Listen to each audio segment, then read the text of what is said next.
just north of us to limit where my grandmother lived.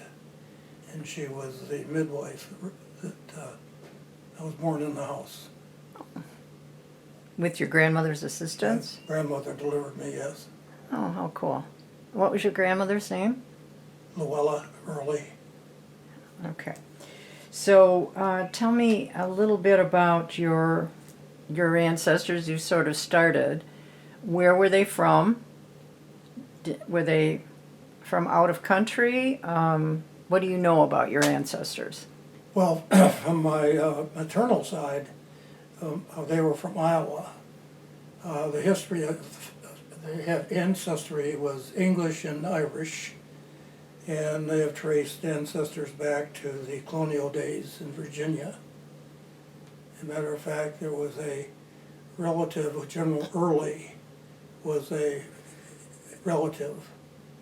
You know, he never married and didn't have any children, so there was no direct descendants, but it was part of the family.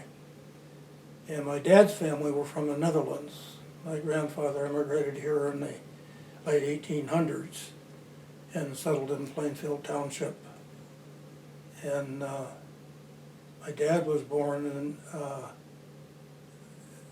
in Kalamazoo. My grandfather had a farm here in Plainfield Township, and then he and his brother went into the produce business in Kalamazoo. And then the rest of my dad's siblings were all born in Kalamazoo. They later came back to Michigan and resettled again in Plainfield Township. So Why did they come back? My uncle Harry, which was the oldest one of the family, was born in 1901 with an address of Austerlitz, which was a post office for the old Plainfield Village. And so they had somewhere around that area, that's where they had the first farm. Why did they come back from Kalamazoo back to Plainfield? Why did they do that? Well, my grandfather had a sister that immigrated here earlier. In fact, in the late 1800s, he came to Michigan and stayed with his sister, Anna, married a Scot. And they had a farm over on Grand River Drive towards Lowell. And then he went back to the Netherlands, married, and then immigrated permanently here. Oh. So he had relatives here in the township. So. Okay, all right. So tell me a little bit about your upbringing. What did your parents tell you about why your family had immigrated to Michigan? Why did they want to come here? What did it mean to them to come to Michigan? Well, going back to my mother's family, they were actually moving to, she was born in the Chicago area, as they were moving from Iowa to Grand Rapids area, because he was going to go to work in the gypsum mines. So he was actually coming to Michigan for work. And what about, well, your other side was that there were already family members here, that's Yeah. why? Okay. Yeah. Okay, so when you were growing up, what did your parents talk to you about? About the importance of being an American or being a good citizen?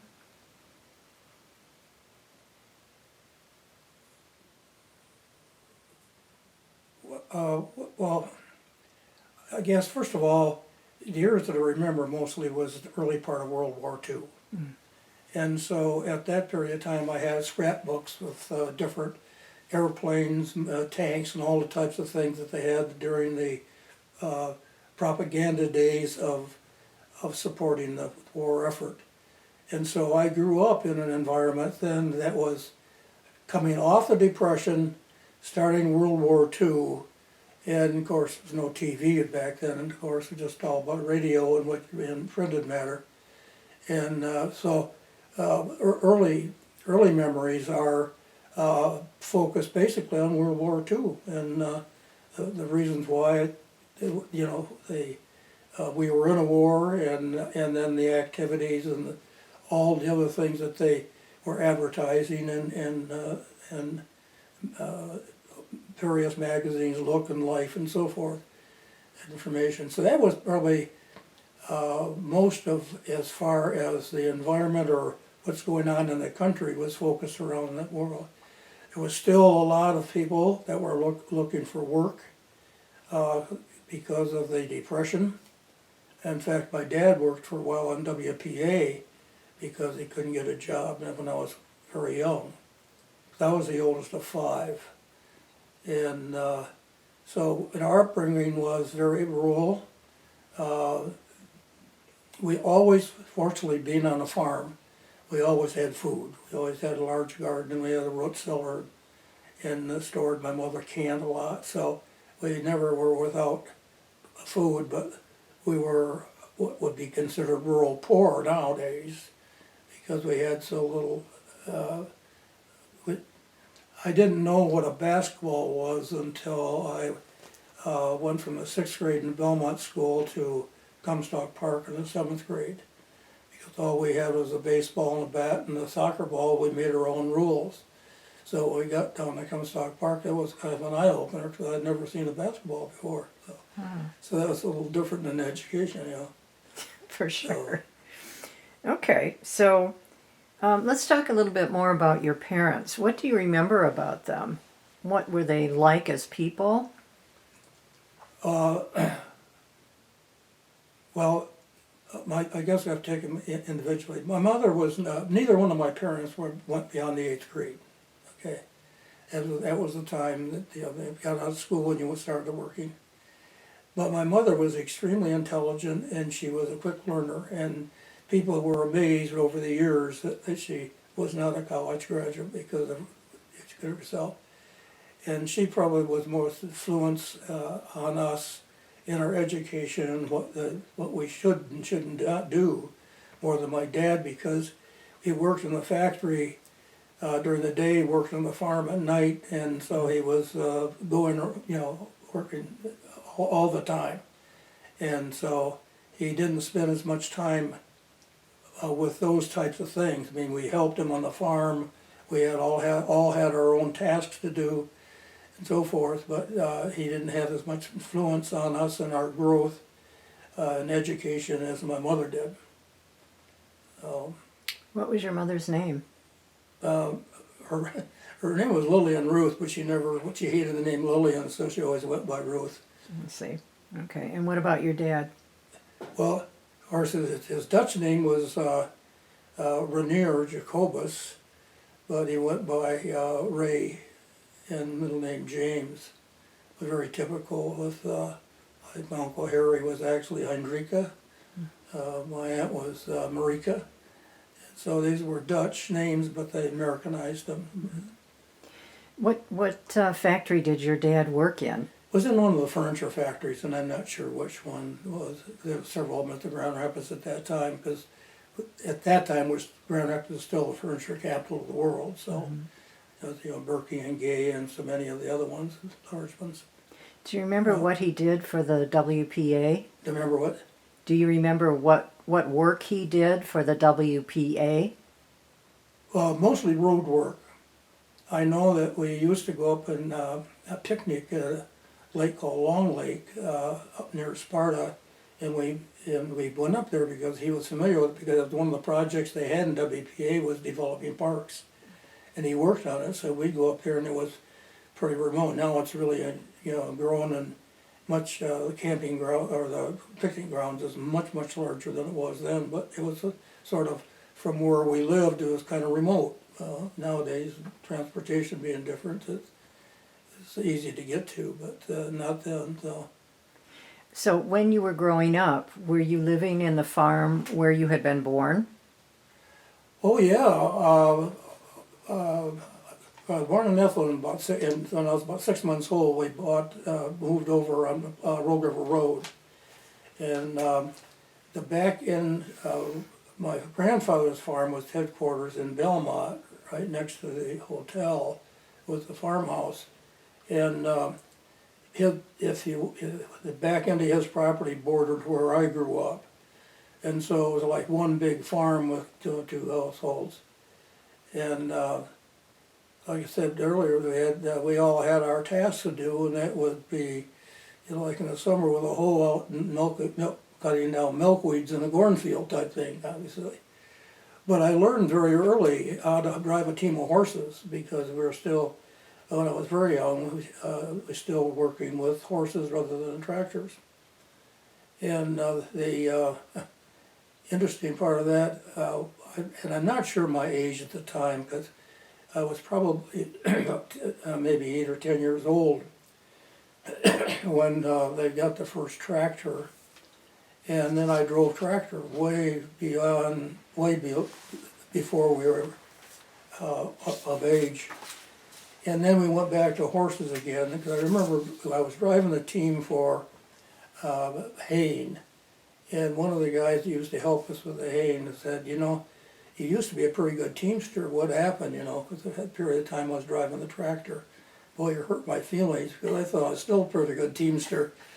But I was small enough that I could drive a team with a wagon or dragging, but not for cultivating or plowing. So I wasn't big enough to physically handle it. So, but yeah, our days were spent outside during the summer, if not working, playing anyway.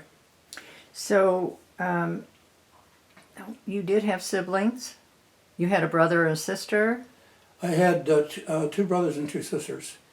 4 of us were born within 5 years, me and then my 2 sisters and my second brother. And then the last one came 5 years later, so it was 4 of us within 5-year period, so we were pretty close. And remained close over the years. I was always taught to take care of my sisters. That wasn't my responsibility. That was beat into me by my dad all the time. You take care of your sisters. In later years, my older sister, one next to me, accused me of being overprotective and kept her from having dates in high school. Is that true? I don't think so. I don't think so. So, what are some favorite memories that you have of your family? Well, we had a lot of get-togethers with my family. Of course, my dad's side, I only had one cousin. But on my mother's side, I had a bunch of them. In fact, her sister, Maxine, I had, I think, 11 kids. And the oldest one was about 6 months younger than I was, and I knew him very well. But we had a lot of family get-togethers at holidays at my grandmother's house. And my grandfather died in his late 40s, I believe it was, of leukemia. So she was a widow, but she always had the family gathered around. And most of them lived within, let's see, my Aunt Doris lived in Grand Rapids for a while, but most of them lived within Kent County anyway.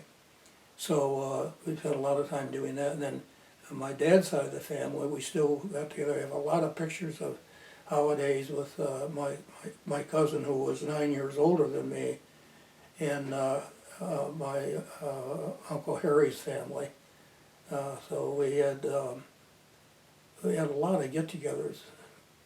So do you remember your parents having any sense of humor, or were there family jokes that were really precious to you?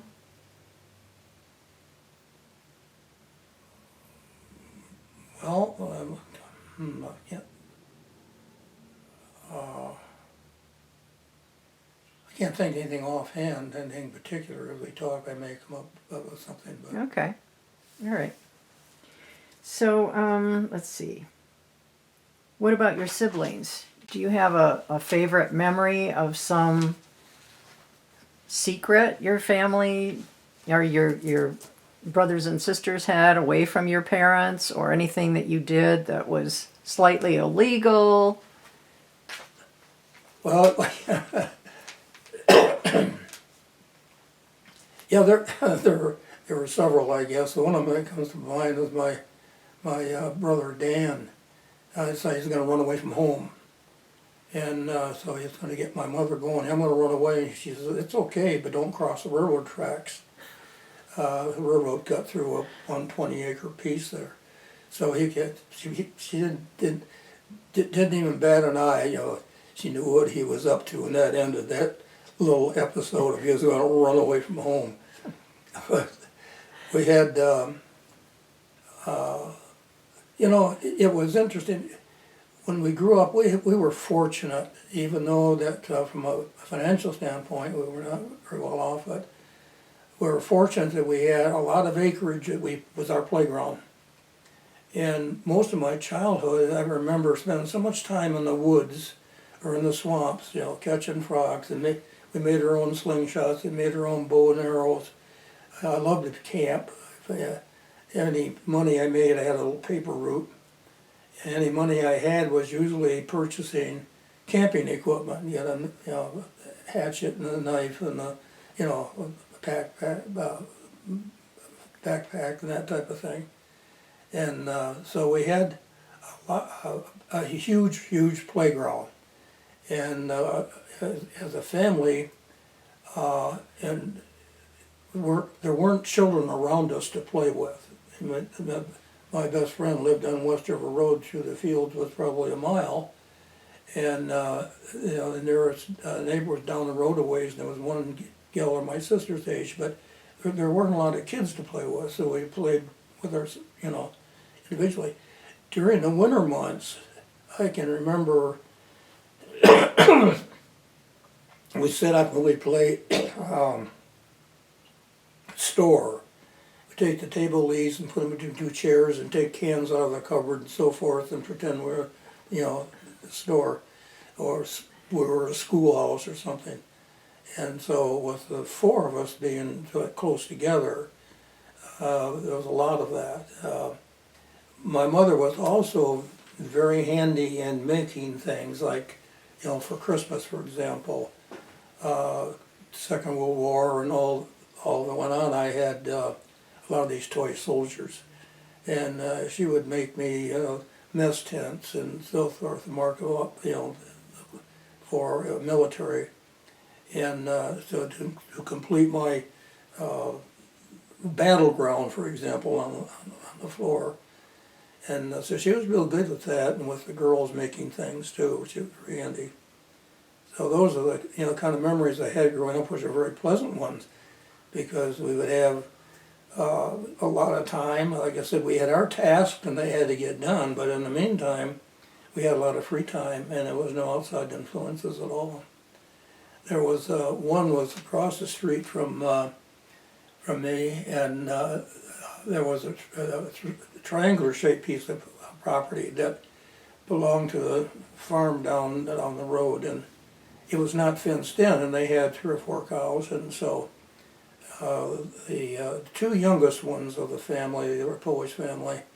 One was my age, Mary Jane, and then the one, her brother Tony, a little bit older, a couple of years older than us. Anyway, he'd bring the cows down that pasture, but he had to stay there because it was not fenced in. But he had crossed the road to down where he played, and there was a little bit of a grade from the house, from the road down to the house, because it was set back from the property. And he was bigger than me, and we used to fight. And I would get on the high end because I was shorter than he was, being smaller, and the low end, so we were more even. So we were swinging each other until we ended up in the wrong position. We have to stop or fight and get back to position, start swinging each other again. So. Oh, that is classic. It's too bad they didn't have a camera in those days. But, How old were you then? how old what? How old were you? At that time? Oh gosh, probably 11 or 12 years old. Oh my gosh. Pretty old. Okay. Now you've mentioned the tasks that you were assigned. So tell me a little bit about those. What did you actually have to get done before you could play? Well, of course, it depends on the time of the year.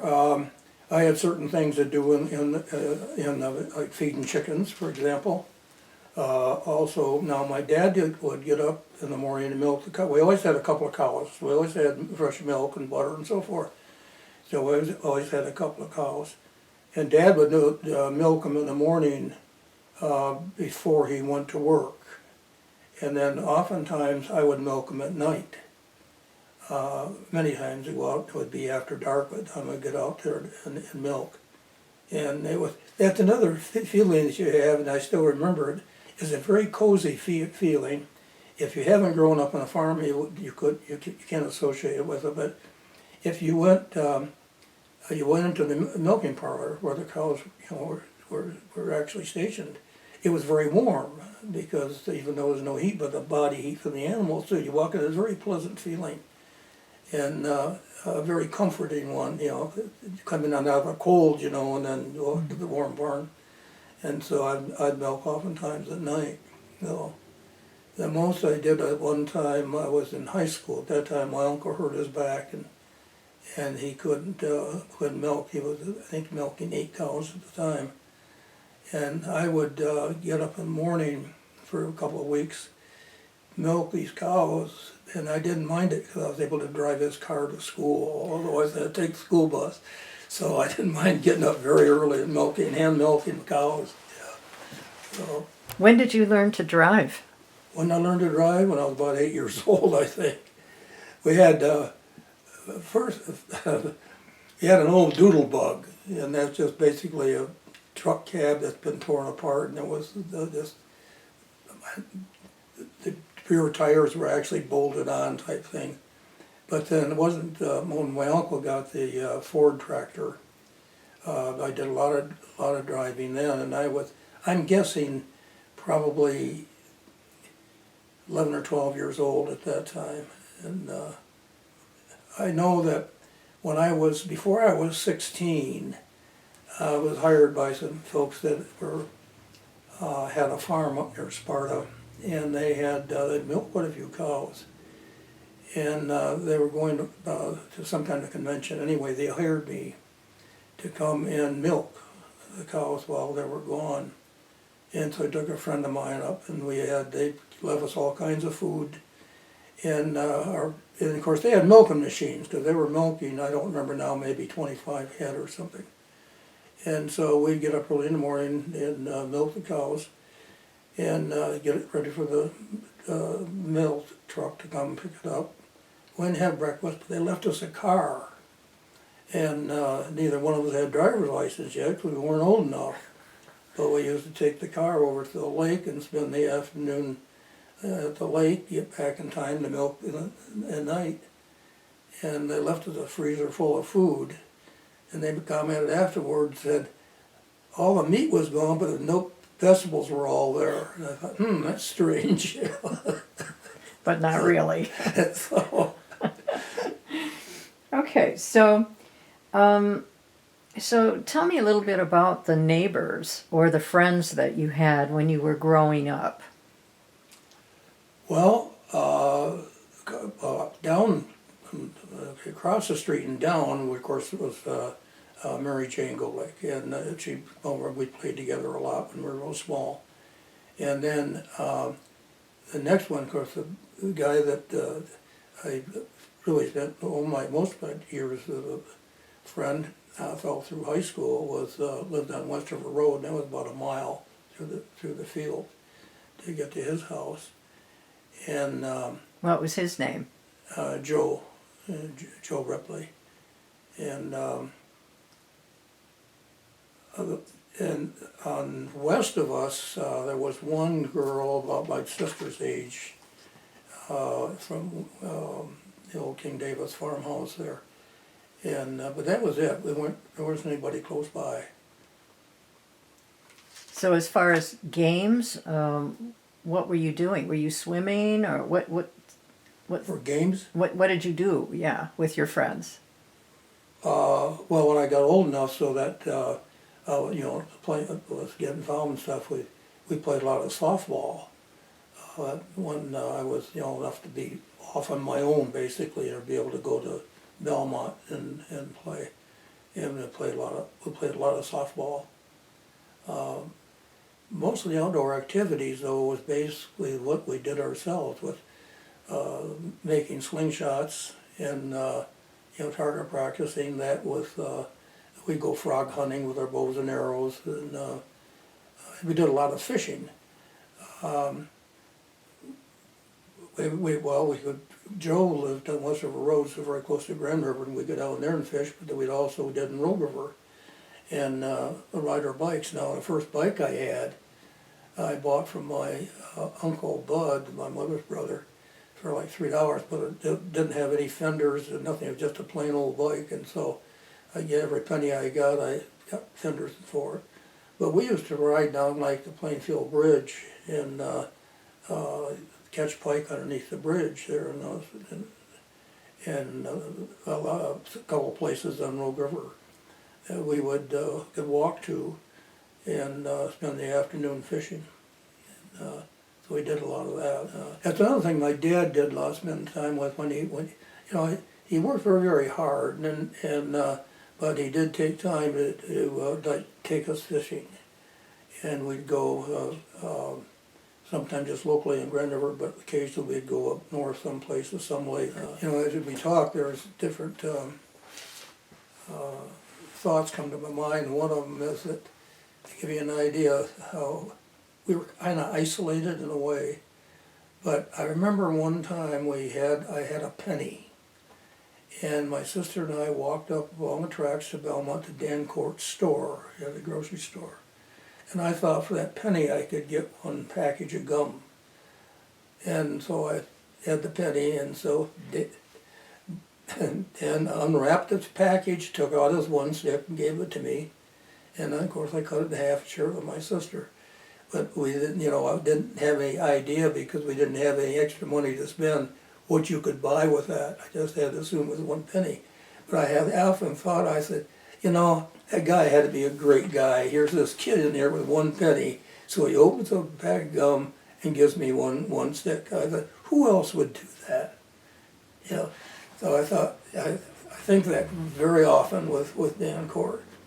Yeah, he had that grocery store for years. He was also a postmaster. So. That's a great story. Okay, so tell me a little bit about where you went to school. Okay, I started in Belmont School. It was basically the new school at the time. It was a 2-room, basically built as a two classroom. But when I was going there, they had opened up the basement, which had like a mini auditorium. And so there was a kindergarten, first and second grade in that room, and then third, fourth, and fifth, and one in the upstairs room, and sixth, seventh, and eighth. But when I left the sixth grade to go to the seventh grade, when we started that fall, there was not enough room. And so at the last minute, what they decided to do, Comstock Park got a bus, and they started busing in the 7th and 8th graders from Belmont to Comstock Park. And that was a big change for us, because it was like, when we made that change, there was only 8 kids in my class. And so it gives you an idea of the size there. And so going from Belmont School, where, very close, very few people, to, at that time, my gosh, this great big school. But there was one, Floyd Rector, he grew up in Belmont. I knew him from Belmont days, but his folks had moved to Comstock Park prior to that time. So we, of course, when we were transported to Comstock Park, then Floyd kind of helped us find our way around the school building. But that was, that was quite a traumatic experience to go from that little 2-room school and to Comstock Park. But so I went through the 7th grade through 12th grade to Comstock Park. Were there instances there where you were bullied or made fun of? Was that part of your discomfort there? You mean in Comstock Park? Mm-hmm. Well, no, we were kind of looked at as being rural rubes, because we did come from the country. But not so much, because, Comstock Park was not an elite area either, so no, it was just a matter of getting acquainted. And like I said, we were, from the standpoint of sports, for example, we didn't have the organized sports that they did. That's why I said I didn't even know what a basketball was till I went to Comstock Park. And same thing with, I don't think we had a football either, but basically had, softball, bat, and soccer ball. And so there was an education that we had to go through. And of course, we get made fun of because we didn't know some of these things, but it didn't take long to assemble it because, the guys that I ran with, we very quickly caught up with them as far as sports were concerned. And in fact, a couple of friends, and one of them I still meet with once periodically, but one of the guys that he and I have been buddies for, he had passed away here not too long ago, but he and I were friends from the 7th grade on. And no, that mix wasn't a problem at all. Oh, good. So let's talk about the changes in Plainfield Township. From your childhood, because I get that there was already a change in the school, but what other kinds of changes did you notice?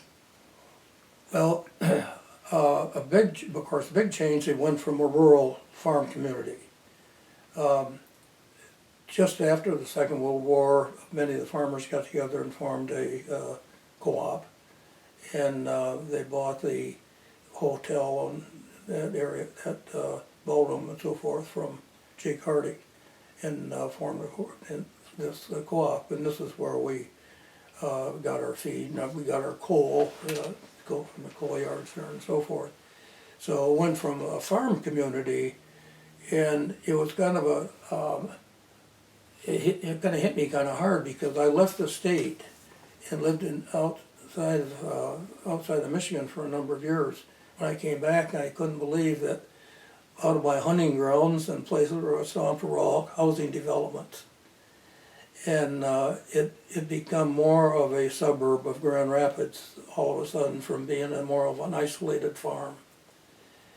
And things happen. A good example of this is like I mentioned earlier, we had growing up at our house, we had a couple of cows, and after I had left home, I went to service and then got married. So my dad had to sell the cows because kids were in the pasture playing, and some kid broke his leg and said the cow kicked him. Well, these are old milk cows. They're out in the pasture and not going to kick anybody. But nevertheless, it cost him.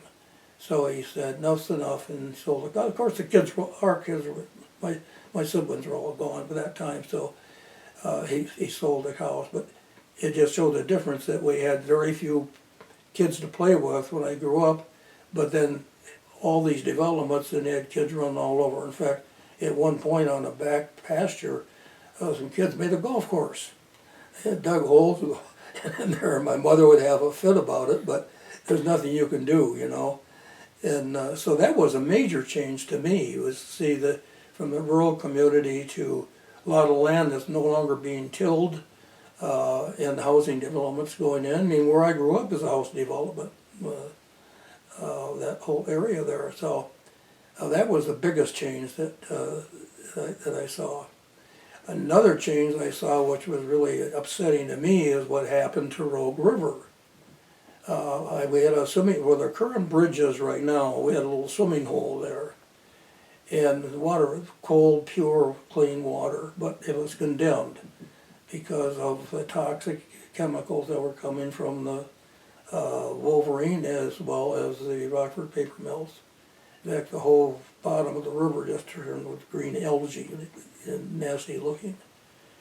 And that was a big disappointment, but later years I come back and I walk some of our old haunt down through the railroad tracks down to Rogue River. And well, the river is clean because they had by that time cleaned it up and disposed of their toxic chemicals in other ways.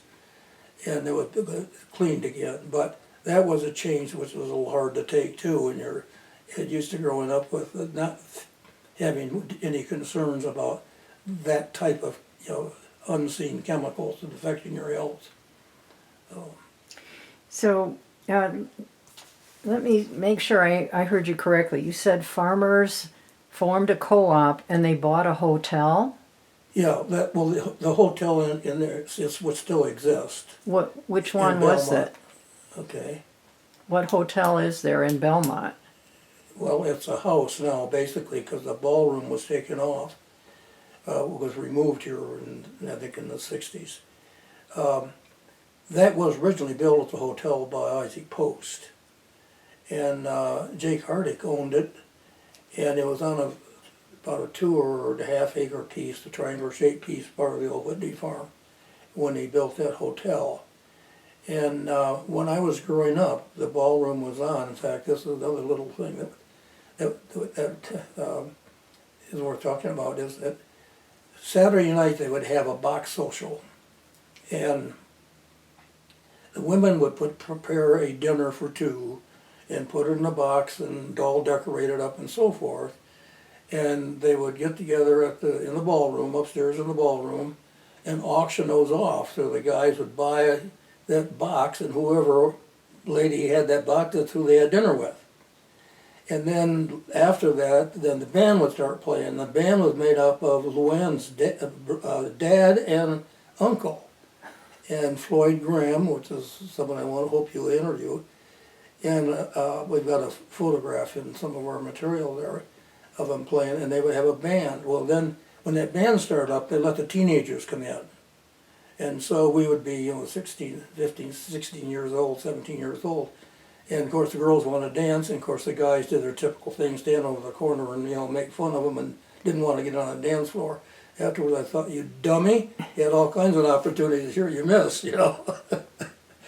But but that was, they had the ballroom there, and that was torn down. But we used to buy our coal there for the furnace. And I remember one year I was going to make a fortune that summer, and that's when the canneries came around and trying to get farmers to plant beans for the cannery. And so I talked my dad in to give me a little chunk, and he gave me a chunk of property. So we planted beans, and then when time to pick, you'd take them up to the co-op, and that was where we would meet with them. And it was disappointing because I spent all summer with a hoe, cleaning, making sure my bean beds were clear of weeds, and pick them, and you take them up there, and they say, well, they're a little bit too dry, they're a little too that, we can't give you that much. I felt I worked all summer for a little bit of money, so.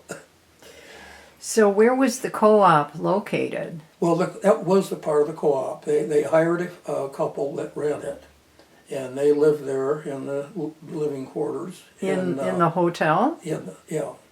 Okay, is that the one that's across the street from the post office? Yes. Okay, Yeah. okay. Yeah, that's the one. Okay. So canneries would come around and ask you to grow certain things? Yeah. That particular year that they were trying to get farmers to plant beans. Do you remember what the name of the company was? No. Okay. Not at all. Interesting. Huh.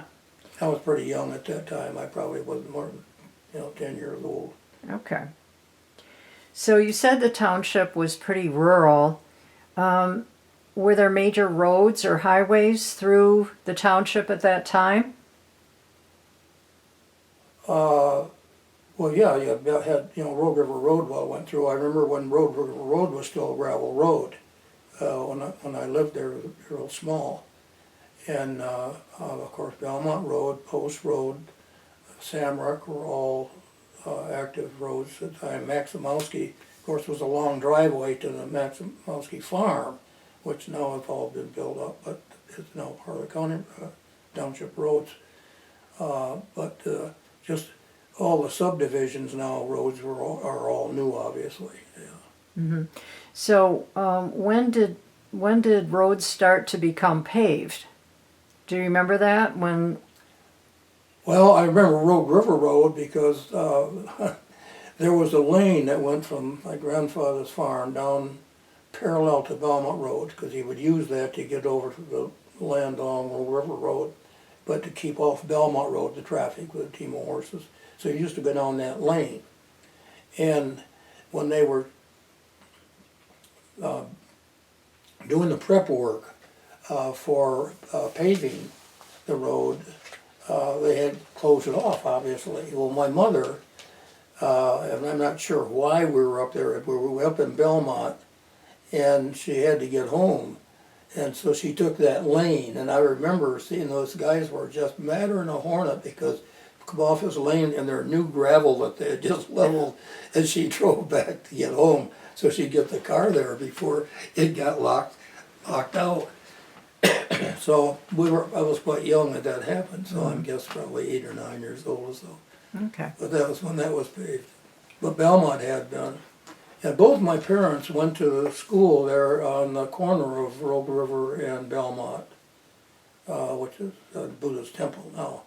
But that's where they went to school. What was the name of that school? Just Belmont School. Just Belmont. Yeah. That's not where you went to school?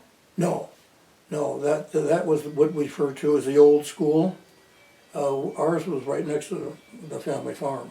Okay, so the place where the Belmont School is now, Is where I went. okay, but does it look the same? Oh, no. I can't even recognize that little part in the middle where you had the steps to go up in an entryway, then the classroom on either side. And I'm trying, every time I go by there, I try to identify where that little piece is because it's growing north, south, and west from there. It's totally different. In fact, where the fire station is was my grandfather's garden in the field and back where all those elementary classrooms are now. Were part of our, growing the corn and so forth. So, yeah, I can't even recognize it. Yeah, that's amazing. Okay, how do you feel about these changes that you see in the community now and in the township? Well, I guess like anything else, good and bad. I miss seeing miss seeing the opportunities that kids had now that I'd had, living in a rural environment where we had the creeks and the ponds and the woods and stuff to play in and do things and using our own imagination, making our own games. They don't have that anymore. It's all grown up and everybody's got it organized, and you start playing organized ball when you're 5 years old, And I think that something gets lost in that kind of a situation. But that's one of the areas that I think is too bad. I mean, I miss it for somebody else, really. Yeah. So that's probably the biggest single thing I see as a change. The other change I see is that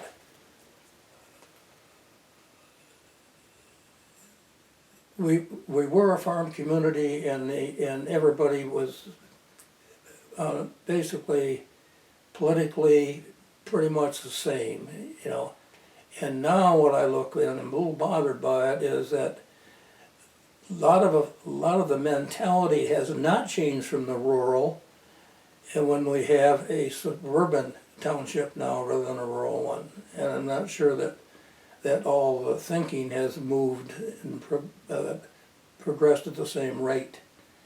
And I think some of the things we're trying to do in the historical committee reflects that too. Mm. Not having the funding that I would like to see to be able to preserve as well as present our heritage, and I don't think there's enough being done along those areas, and I don't think there's enough money that's being appropriated to allow that to happen. I want to take you back a bit because I don't think we really covered your high school days, and I would like to know at what point you graduated from Comstock Park High School. Okay, so tell me a little bit. We've talked about how when you went to high school, when you went to that school, you were in the 7th grade. Right. And then you were there for probably 4 or 5 years before you graduated? All the way through, yeah. Okay, so what was that experience like as you approached actually your teenage years? Did they have lots of dances and games and things you were involved with? Well, first of all, I was an outdoors person. I grew up that way, and I also like sports. And so, fortunately, I was able to compete. So I involved in, track. I went to state one year in the relay. I loved football. Basketball was too short, and And looking back, I think I had a little eyesight problem. And so it was not my favorite sport, but I still participated in it because I had the opportunity. And being a smaller school, larger school, I wouldn't have been able to in that sport. But baseball, I played 4 years in baseball, track was 4 years. And so that kept me busy. Now the drawback to that was I had bus transportation in the morning, but at night when you're involved in these activities, you're on your own. You know, it's exactly 4 miles from my door of my house to the door of the school. And many times I walked it going home. And we tried to hitchhike. In those days you could hitchhike. It's only a 2-lane highway, and half the people past you knew you, you know. And so a lot of times they get rides for part of the way, but that was one of the negatives. But that being a smaller high school than what, you know, compared to the Grand Rapids schools, gave me those opportunities. So I was able to participate in that. But we had a lot of school activities. I was involved in the plays, both the junior and senior play. We had those, and of course we had in the fall, homecoming and that kind of thing. So I was involved in all those activities. So what was your first date? First date? Mm-hmm. Oh, I was pretty shy when it came to the ladies, younger, so it wasn't. I would probably in the 10th grade, my first date. What did you do? I can't tell secrets. Sure you can. No, just kidding. First of all, at that age, you didn't have a car. Your parents had to pick you up and drop you off, type of thing. So you had to behave yourself. And of course, all of us were lectured pretty heavily to that anyway. But yeah, in fact, I had the same girlfriend very much through all high school.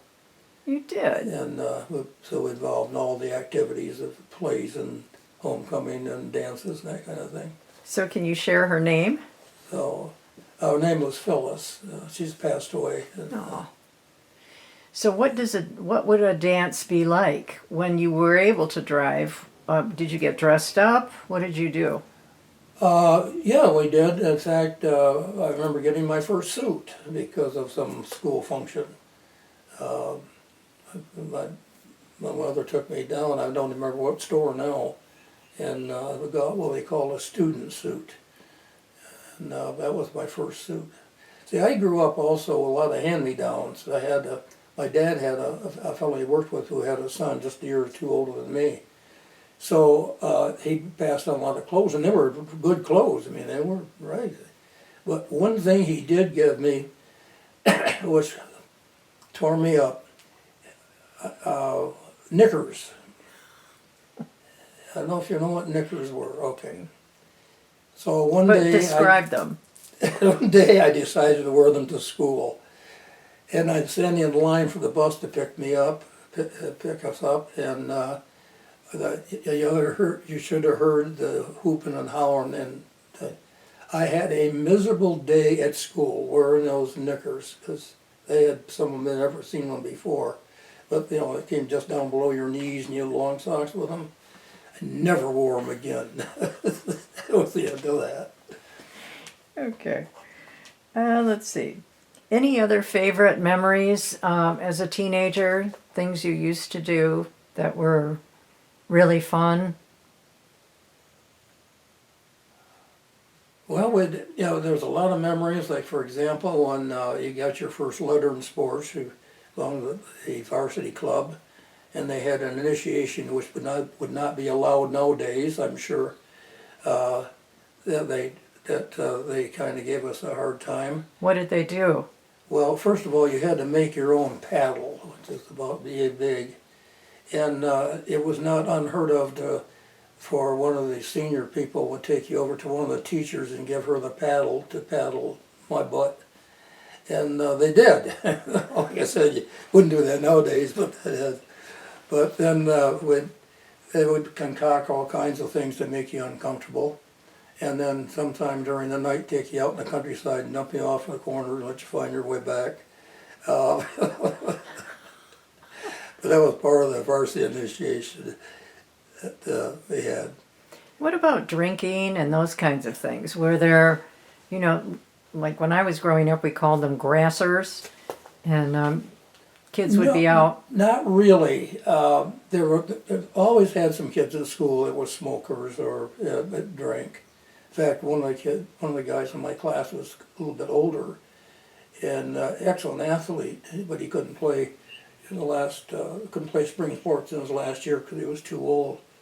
And he was emotionally well advanced for the rest of us, and he would be the one to be drinking, for example, and smoking. But for the most part, not. The biggest, the only time I can think of any time when in high school where the guys would get together, I got in trouble because of it, but it was not all that bad. But we got our hands on some hard cider, and we were down, I shouldn't even tell this story. We were down to a friend's house whose parents were out of town, and a bunch of us guys get down there. We're playing cards, but no booze or anything. And one of the guys wanted to go down to get in the Landlord's drugstore to get something, aspirin or something. And I took him down, and when he came back in the car, I started back to Don's house, and here was a carload of girls in our class, including my girlfriend. So I started racing down West River Road. Unfortunately, there was a deputy sheriff there, and he stopped me. And first thing he was checking was whether we'd been drinking, and obviously I had not, so it was not a problem. But what was the problem was that down in the back seat of the car was a grocery bag with empty beer bottles in it, and in the trunk of the car was a bushel of apple pulp. Now, if you could smell apple pulp, it's very similar to smelling booze. And he said, it smells like a brewery in here out of the car. And of course, I'm scared to death at this point. Where's the party? There's no party. You're lying to me. Where is the party? There's no party. So he realized I had not been drinking. I explained what the apple pulp was for. My dad had gotten it because he was raising worms for fishing. Okay. So anyway, I didn't dare go back to the party, but I didn't dare go home because I knew if I got home I'm going to be dead. So finally, eventually, Dad, I went back to the party and told the guys, I said, I got to get home. I was scared. I was scared to death. So of course I get in and we're talking well after midnight by this point, and I knock on the dad's bedroom door. My father was not an easy guy to wake up, and he'd come out swinging sometimes. Dad, I got a problem. So he gets out of the bed, and what's going on? I told him, and he started laughing. And I thought, what's going on here? Well, when I told him who the deputy was, he laughed. He said, oh, I know him. He and I went to California together once. And so I got on that, but that was that's about as close as I can think of where we got involved in any booze or anything in high school. Did you get a Most ticket? of the guys I ran with were athletes. We were involved in athletics, and that was important to us. Did you get a ticket or something? Is that No, why you were concerned? I got a chewing out and just told not to go back to the party. I hadn't done anything wrong. Well, I did because I forgot to turn the headlights on when I was racing. But Yeah, that could be a problem. but Okay. So tell me a little bit about the world of work. So you were working even as a child, but how did you think about work? And when did that change when you actually got a job? well, the first job I had was working in a hardware store. And when was that? I was still in high school. My dad had a friend who was an engineer for a company that he was working for at the time, and John and his brother-in-law bought a hardware store, and so I think it was in the summer between my junior and senior year that I started as summer help in the hardware store. Made 75 cents an hour, and that was my first paid job. Now I did a lot of work for farmers around. For example, during corn harvesting time, I would work for Dan Booth, hauling corn in, type of thing. But for, a structured job with the hardware store. And I worked for them on Saturdays during the school year. And then when I was going to JC, I worked for them in afternoons and Saturdays. And that was the first paying job that I had. But I learned a lot working in that hardware store, which was very handy. I mean, you learn a lot on the farm too, but this was a different adventure. And so I think oftentimes many things that I've done as a result of learning on a job as a salesperson, a clerk at a hardware store. Can you give me an example? An example of? Well, like plumbing. Plumbing, for example. There was a master plumber that worked out of the hardware store there. And so I learned, things from him when he was getting supplies, and he explained stuff to me. And so, yeah, what's available, the tools that's used, and how they're being used was very, very helpful. It'd be helpful for anyone that owned a home and want to maintain it themselves. Mm-hmm. So that was a real good experience. So let's talk about what happened after you graduated from high school. What were your plans? What did you do? Well, originally my plans were to join the Marine Corps. My buddy and I were going to join right out of school. And I have to say, I was a good student. I was an honor student, but I got tired of school, and probably a senior year, if it wasn't for the fact you were a senior and you had a little more relaxed rules and involved in athletics, I probably would have been an unhappy camper. But so I wasn't ready to go on, but unfortunately, Korean War was still going on. And so I didn't apply for any scholarships. Of course, my folks were not able to afford, in any college tuition or anything. So at the last minute, I decided to go to JC, and I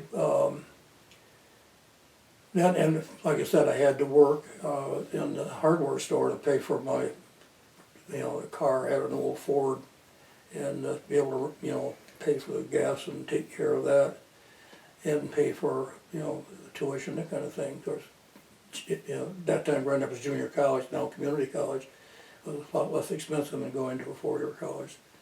So I went to JC for 2 years. And I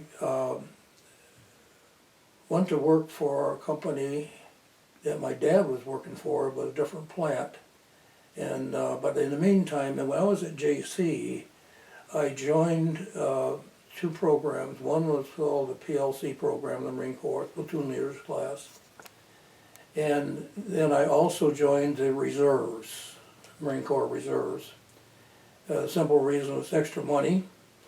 And the other is that as long as I was going to go through the program of getting a commission, getting the active reserves course would be helpful. And when at the end of, towards the end of the second year, I dropped a class. And I was struggling because, first of all, going back to our education in Comstock Park, we were way behind the city schools when it came to lab work, for example. And I was taking all engineering courses. And so I was taking physics and chemistry at the same time. I hated chemistry to begin with. But I didn't know, we'd go into a lab for an assignment, and these kids would start doing their assignment, and I didn't even know how to use the equipment.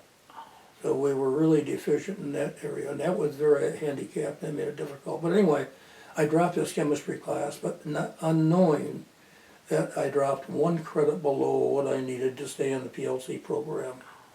I had gone to Quantico for my basic training that first summer, and so I had gone through that, and then all of a sudden, you missed it. Nothing I can do about it. But I stayed in the reserves. And so that put me eligible then for the draft. We still had the draft at that time. So I had worked enough to save me for another year of college. And I went to the draft board and say, when is my number going to be coming up? Here's my plans.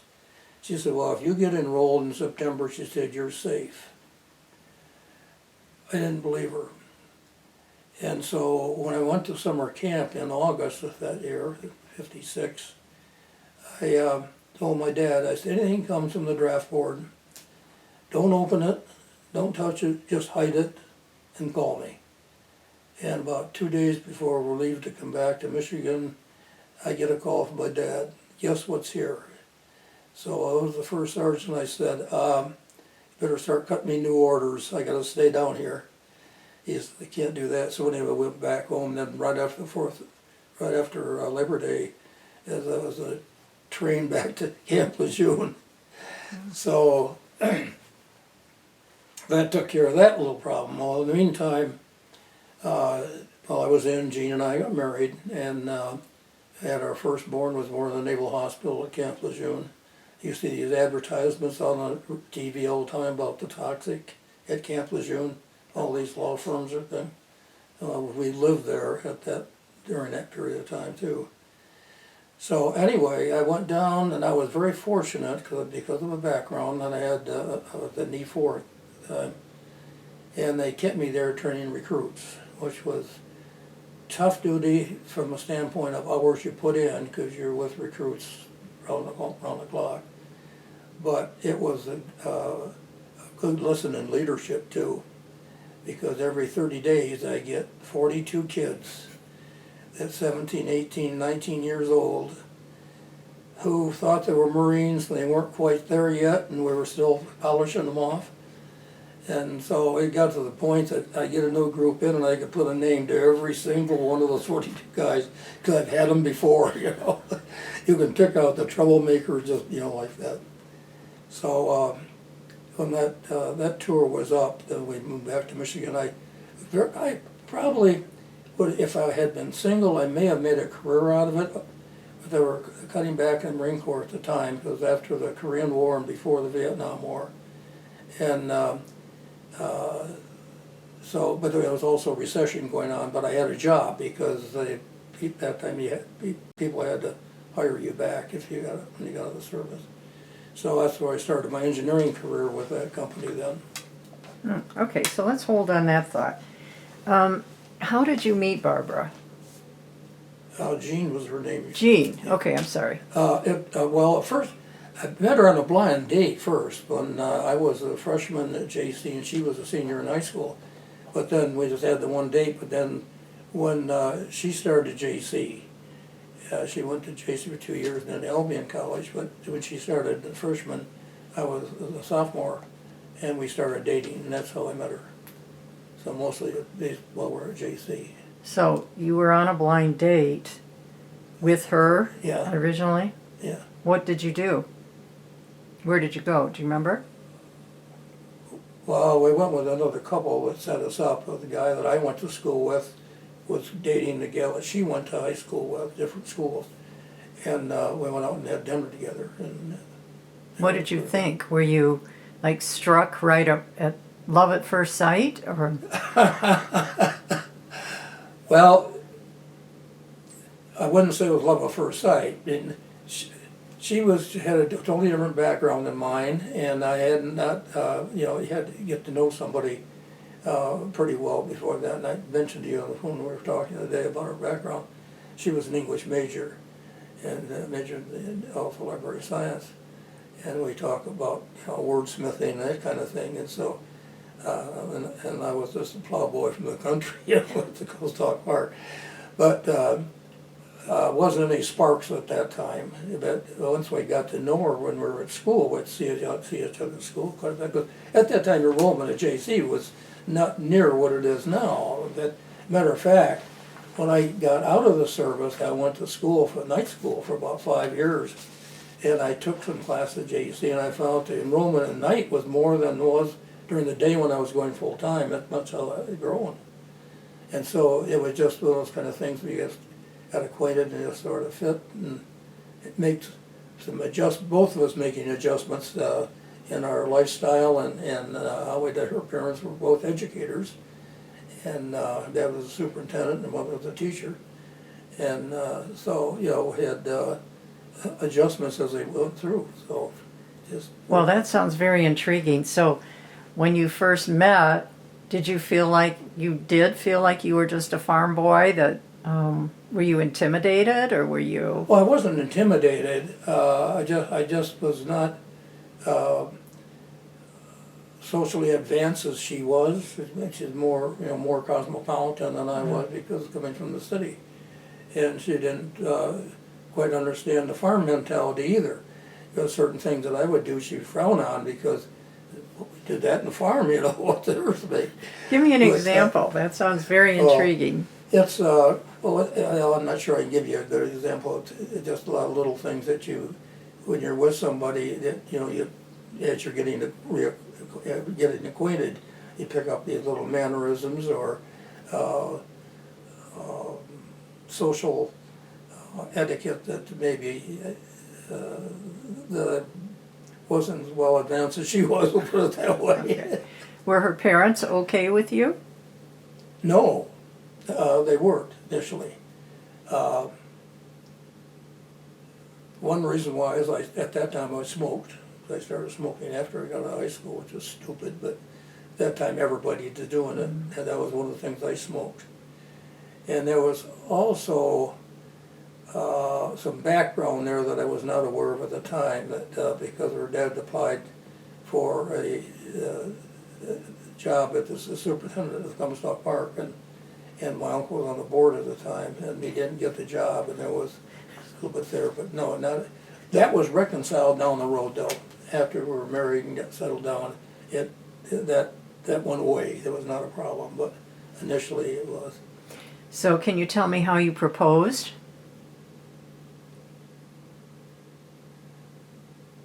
Mostly long distance because it was, I was in the Marine Corps, and she was still in school here, and I guess it was just two of those things that writing back and forth, we just agreed that would be what we wanted to do. So you didn't get down on one knee or anything like Well, that? that was a long ways down to North Carolina from here. Okay. Now, you had a picture that was kind of interesting to me, where you're on the beach. I think it was when you were in the service.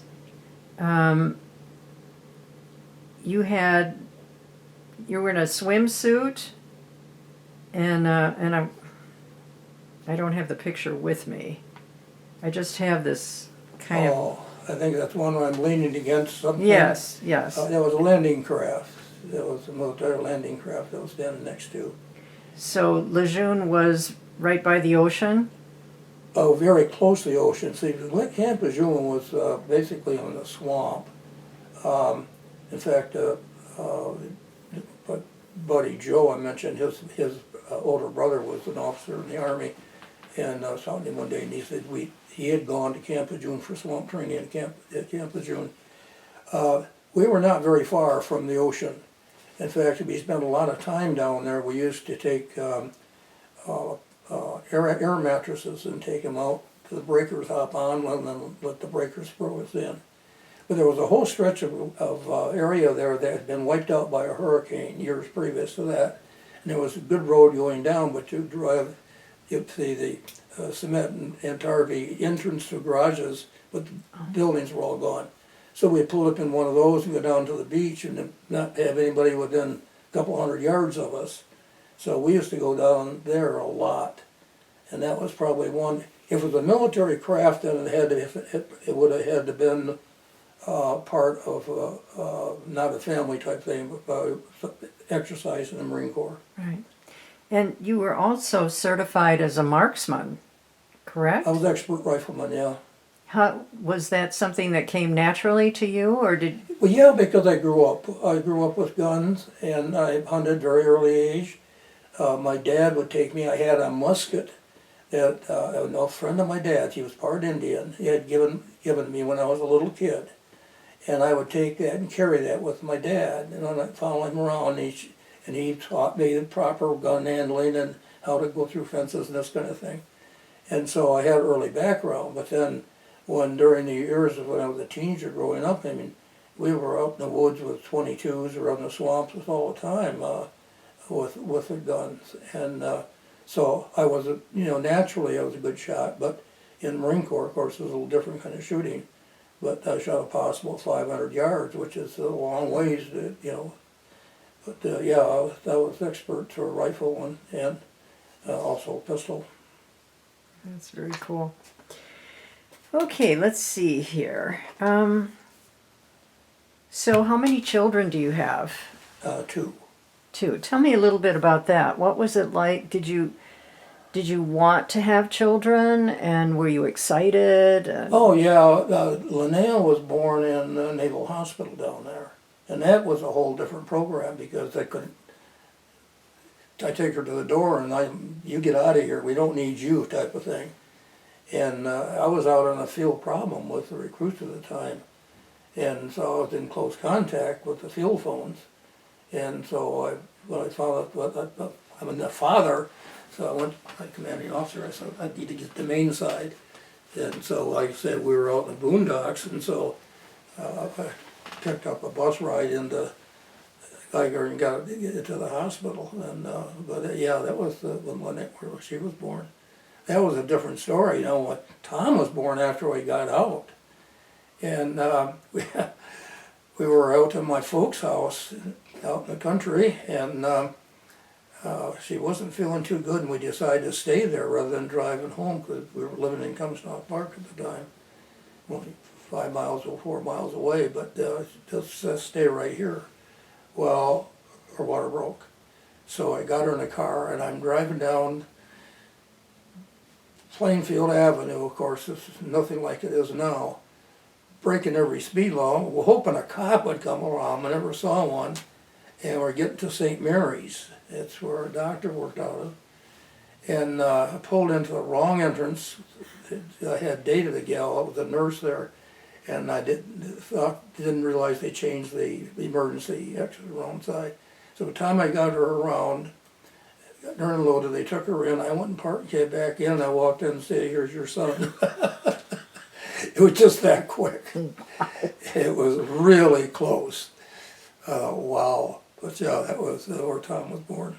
Oh. Wow, that must have been a moment. Very nice. Okay, so do you want to take a break? I know we've been going at this for probably an hour or so. Are you okay? Yeah. Okay. I could use a little drink of water. I would be happy to get you some. Hang on. Do you like ice in it? No, it doesn't matter if you got a dandy. All right, let me just pause this for the moment here. Had a chair like that. I had, that was, after I retired, I set up a business of doing refurbishing antiques. And I was at a garage sale, and this guy had a desk back in the corner. And it looked pretty good when I see it. I was interested in it, and I kind of, I don't know. He said, he wanted $50 for it. He said, "I'll throw in the chair." And the chair was painted brown, crappy looking.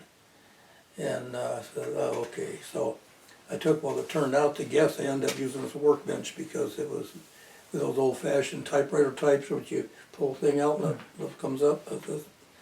It worked better as a bench. But when I stripped that oak, gorgeous oak, and I didn't have any use for it. I gave it to my sister. She just, when she moved to from New Jersey, and she set up there, and I said, "You're welcome. You can have it." It's I changed the caster so it'd be easier to work on the carpeting, but the chair, so it turned out to be a gorgeous oak. Yeah.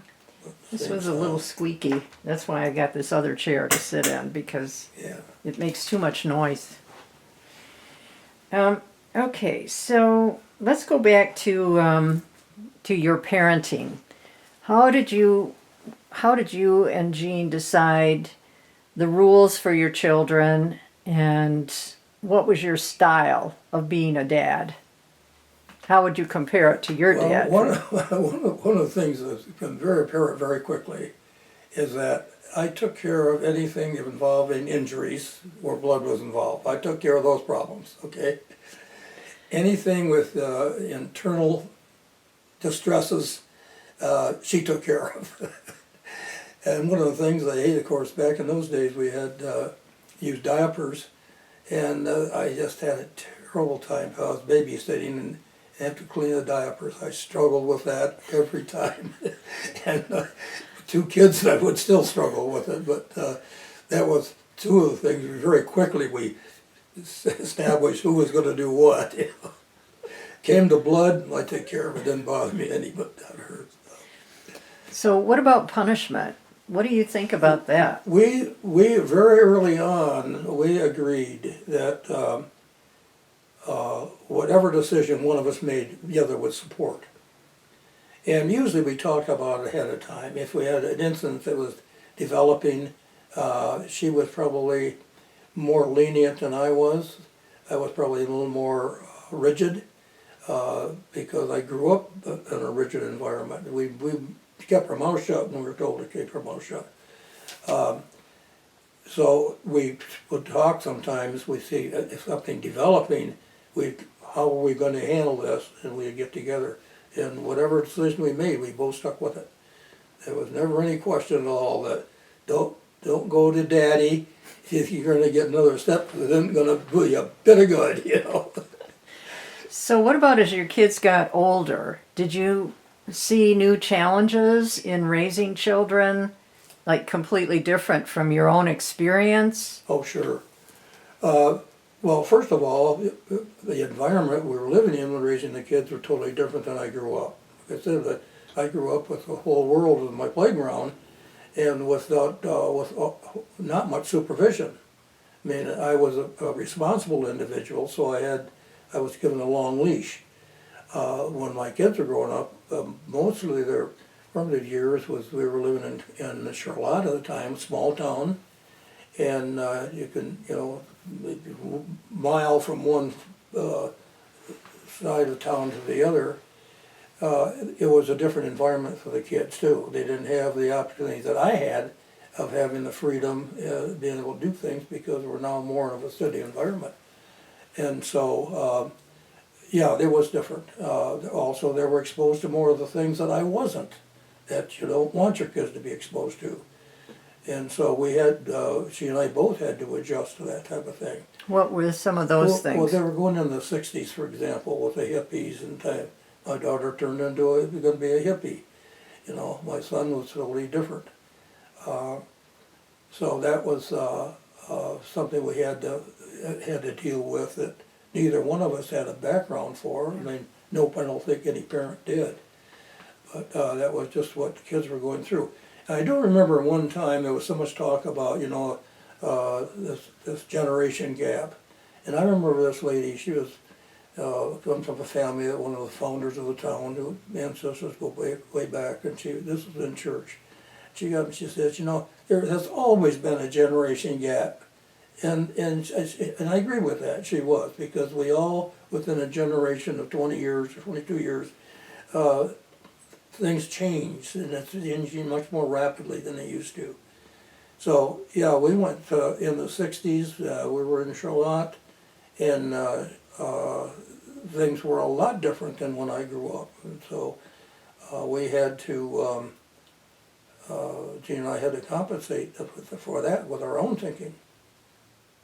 So let's go to your employment. Now, when we left your educational saga, you were just about to take your first job in engineering.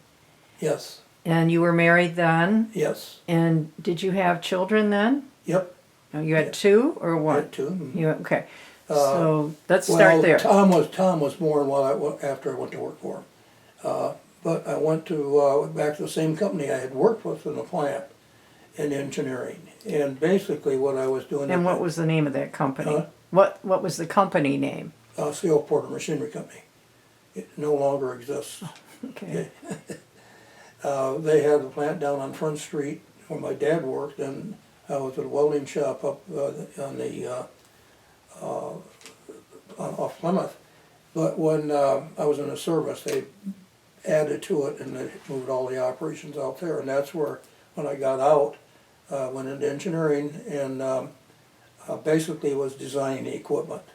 And what they did is they built machinery for the woodworking industry. And what I mostly focused on was the conveyors part of it. And while I was working there, they were building a lot of components that I felt could be more beneficial if they were outsourced. And so I contacted Rapistan, which was across the street. And they sent a salesman over, and I told them what I was looking for, like components on end drives and so forth. And got to know them, and so I started, rather than designing a particular piece of equipment, rather than designing end assemblies from scratch, I would buy them from Rapistan. So that's how I got acquainted with Rapistan. Well, one day when Harry was over, and I said there was an ad in the paper for an engineer. And he said, I think that's our office. And he worked for the field office, which is Rapistan in Michigan. And he called me a few minutes later, you got an appointment tomorrow. So I went over and interviewed and then went to work for them.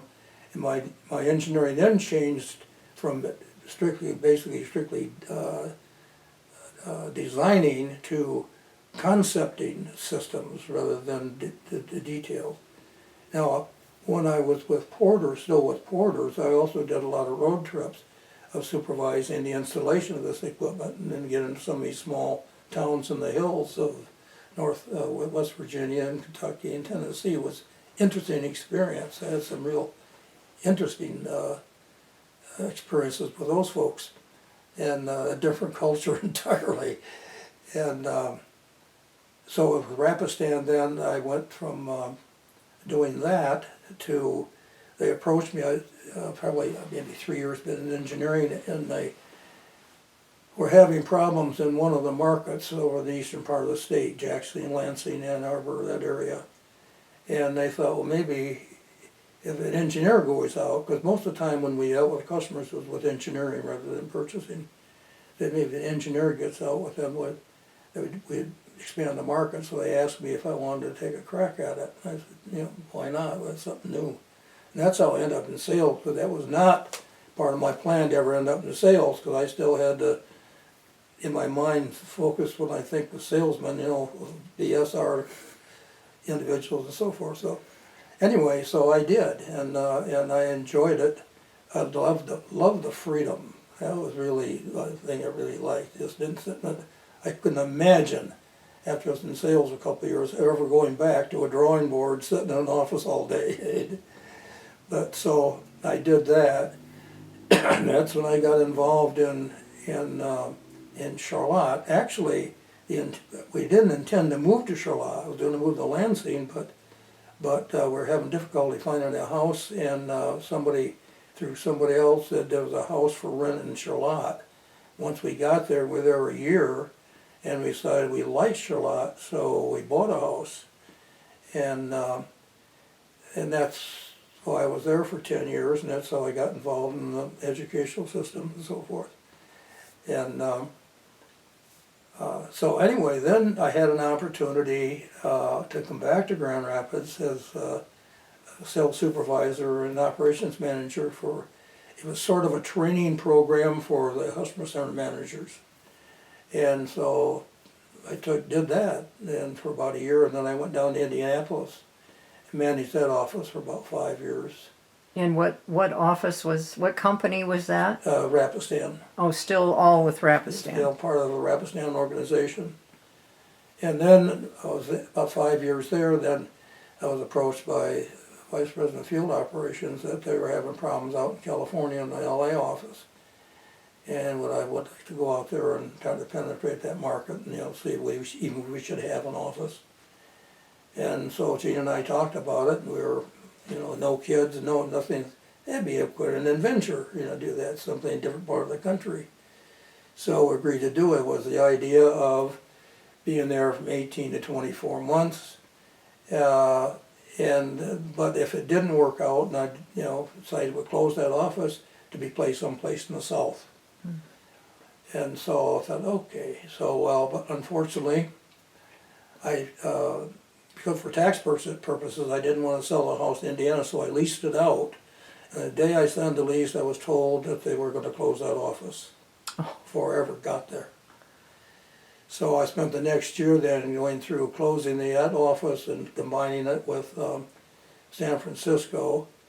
And at the same time, a manager, regional manager of the Southern Region, offered me a job as manager in Texas. So I said, okay, so for about several months, 2 weeks in Texas, 2 weeks in California, and 2 weeks back and forth, until we got that all closed down. And then I spent the next 5 years about 6 years in Texas. What And, part of Texas? We lived in Arlington, between Dallas and Fort Worth. Mhm. That wasn't a very nice experience. Also, difference in culture between 30 miles between the two towns, and cosmopolitan Dallas and cowboy Fort Worth thing. And so a lot of fun places to go, both areas. So we enjoyed that, but that's when she passed away with lung cancer. Oh, And so that ended all our plans at that point. But was she sick for a long time? no, in fact, it started in the spring, and she had always had problems with respiratory problems, and from time to time pneumonia and so forth. And she had asthma as a child, and she was not feeling well in late spring.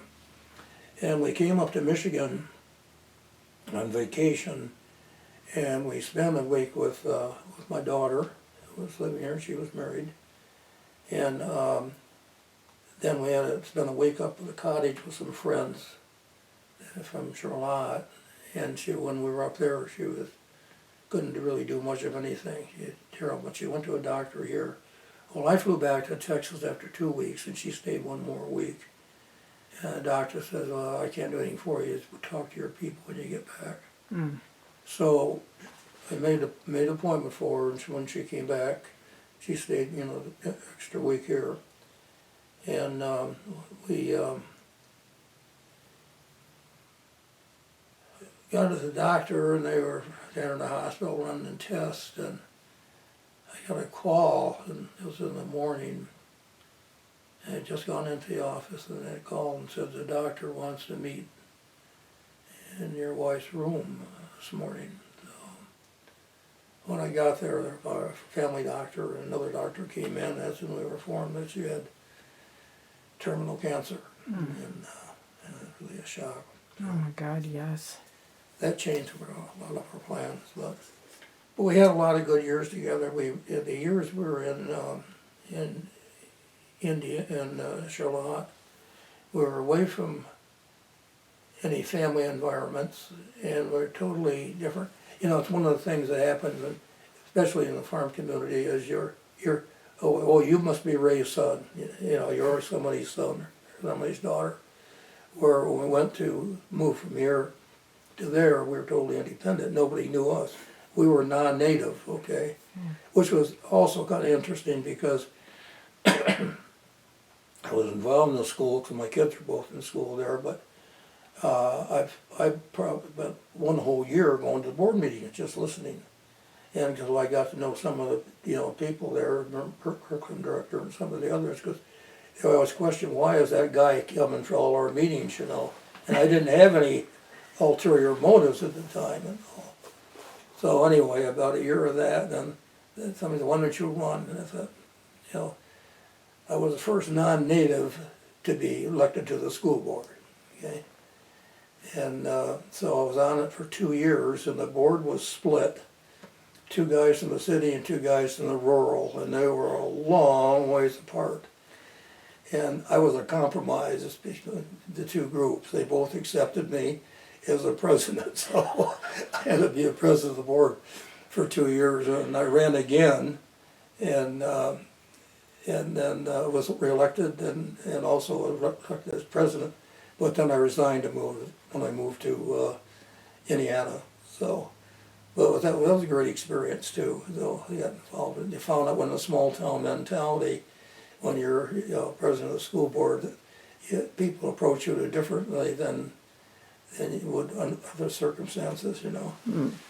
And so. What do you mean by that? What was the difference in how people approached you? Well, if I go to the bank want to get a loan, I would get pretty good interest rates. Really? You know, things like that happen. You get there, you get to know people that you wouldn't otherwise know, and you know, and you also get on the list for every volunteer position that's available. You know, we would serve on this committee, we would serve on that committee, and so forth. And so that got to the point that I was spending way too much time on school. I was spending probably 20 hours a week on just the school business. Oh my gosh. But I had a flexible schedule being in sales, you know, and I could do that. Somebody that worked in a restricted office, certain hours, but not been able to do that. But you know, it was a great experience. We went through a teacher strike. We went through the budget cuts. We had, in fact, I think I may have given you one of the articles there about how we handled it when we were very physically threatened in the meetings and so forth. And I had some very kind words, I thought, from the superintendent based on how that was handled. But and we got one strike so that was not according to the rules, and but I had credibility with a lot of people, and as well as the teachers. And you know, like when negotiations came, we just wasn't making any progress at all. And the attorney just whispered in my ear. He said, "They're going to do an end run. They're going to contact you." And about 2 weeks later, they did, and asked me to meet with them. And I said, "Not alone." I said, "If I can bring another board member, I'll be glad to talk to you." So we sat down and we worked out a compromise. And I went to the attorney and I said, "Here you got to be in Lansing at this place at 6 o'clock on what day?" I said, "You got a contract." And nobody knew what we had done, and including the superintendent. So it was kind of a shock when it came about, but we got it settled. But I had credibility with a lot of those people because they knew that I'm not playing games. We don't have, you know, hidden books that they keep. That's a big thing that always came up. Well, you got 2 sets of books, you know. Yeah, right. So that was kind of neat. So that was my experience in the volunteer community efforts, and then I was also master of a lodge while I was there too. So that 1 year, in fact, it was the year my daughter graduated from high school, I was gone pretty much every evening with those activities. So in a way, it was a kind of relief when I got to Indiana. We're starting all over again with a different environment, all new people. We moved into a brand new development on the reservoir, and got into playing racquetball and, you know, that type of thing. So it was the experiences I've had, you know, between that and California, which was a whole different ball game, and Texas, which is 2 different cultures that you can get involved with if you wish. I got into country western dancing, of course, and that was a good experience also. So. Well, you've had quite a life filled with experience. When you look back, do you see something that has really stuck with you as maybe your most important lessons in life or your most important contribution in your life? Well, from lessons, I'm not sure. Well, it's not lessons because I guess I basically was a person with had empathy. I hated bullies, for example. You know, I just had a real hard time with that. But I think integrity and honesty is probably a major thing to somebody that I see so much of that now, so much of dishonesty. That being fair and honest, there's nothing wrong with that. It's a great attribute anybody to have. And the fairness factor was always strong with me as a kid. And I think you carried that through. You get a little hardened a little bit as you get older when you get into real life. But still, you can't lose that. You've got to be able to maintain that and exercise it properly. And that, I think that's the biggest change that I've seen in all my 80-some years is the difference between growing up in that kind of environment as to what I see growing up in this environment. I've got a great grandson, and I've got one, and I'm watching him very carefully and watching my grandson raise him, because I was raised with so much was based on fairness. You got to be fair to your brother. You got to be good to your brother and sister, type of thing, as well as anybody else. And so many times when I was younger, I would take a punishment or abuse when I didn't deserve it, because I didn't want to get somebody else in trouble. And I thought there was nothing wrong with that, you know. So that to me, that is a very high priority in my mind, that I want to see in all my kids, grandkids, and great-great-grandkids. Yeah. Wonderful. Okay, so what are the historical events that you lived through that affected you most? Well, probably World War II, because at this very young age we were just, you know, overloaded with radio and printed matter of the war. And so you were playing soldier a lot in your own mind and with your toys. And that was probably the biggest thing, because it's a major event in the country, our country's history. And so that was probably the biggest influence of anything. What do you think is the most significant technological change?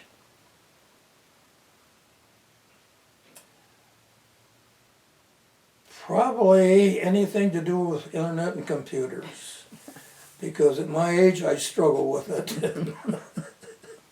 I do. Okay. Let me ask you to go back. What was your dream for your future when you were a child? And how do you think it turned out? Probably, as a child, would have been a military lifestyle. Mm-hmm. That probably would have been, being again in that environment at that time, being 7, 8 years old when the war started. You're rah, you're going to help, and so probably military. And I know growing up I was going to be in the Marine Corps.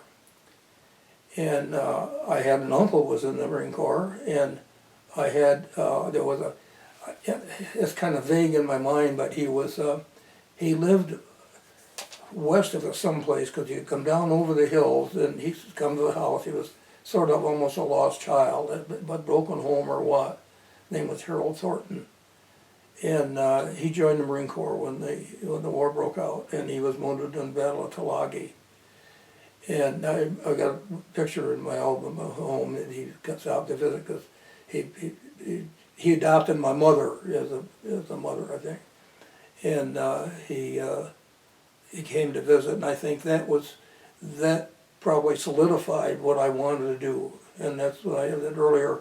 The plan was that Don and I were going to join the Marine Corps. We got out of high school, but he went in, and I went on to school, which was a smarter thing to do. But that was a goal at that time, Okay. And what have you enjoyed most about your life?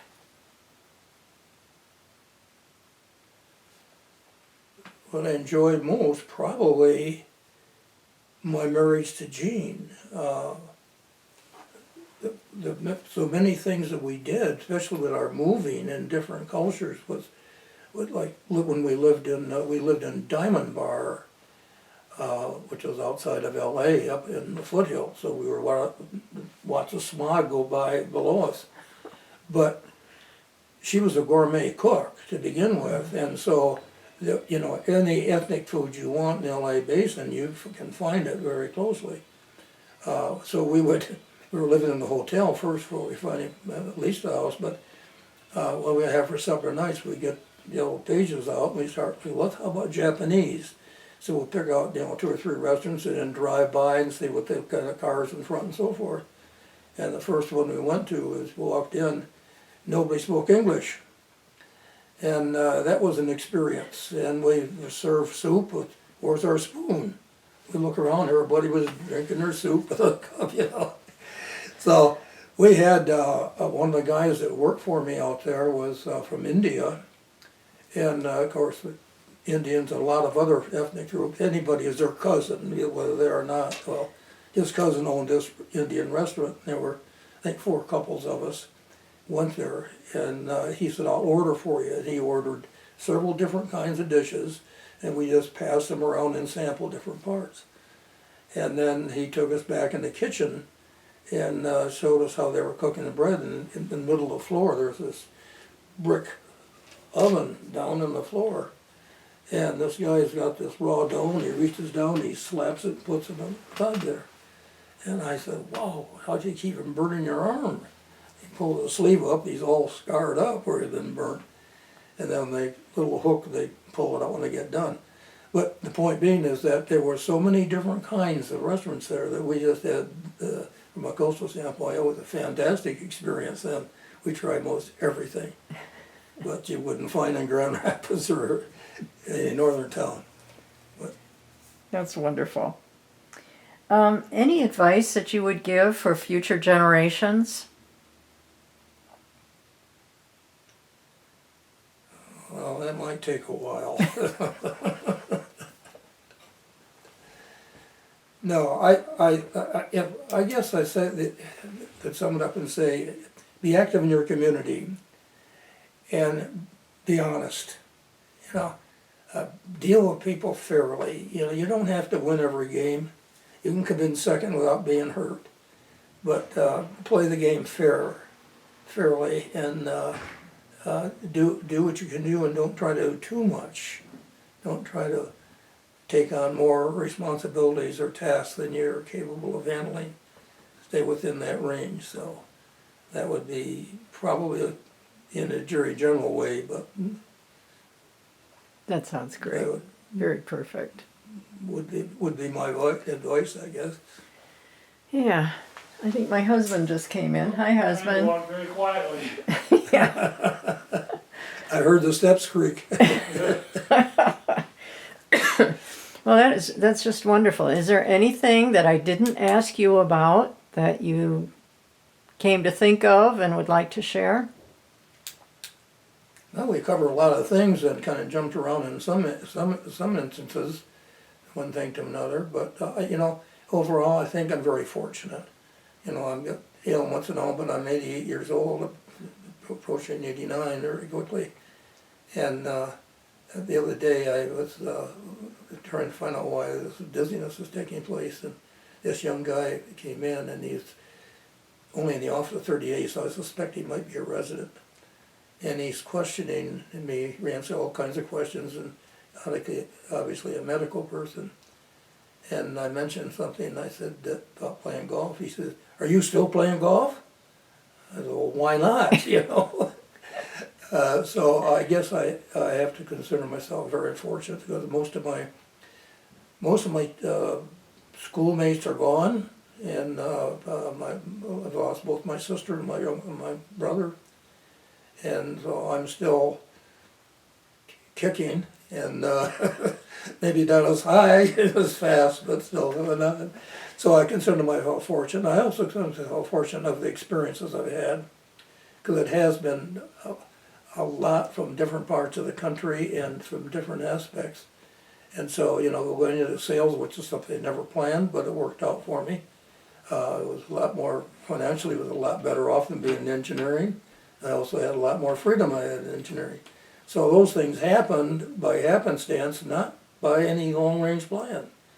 And so it worked out. It was disappointing when I went out to California under this particular program, but it was cut short before I had a chance to even attempt it.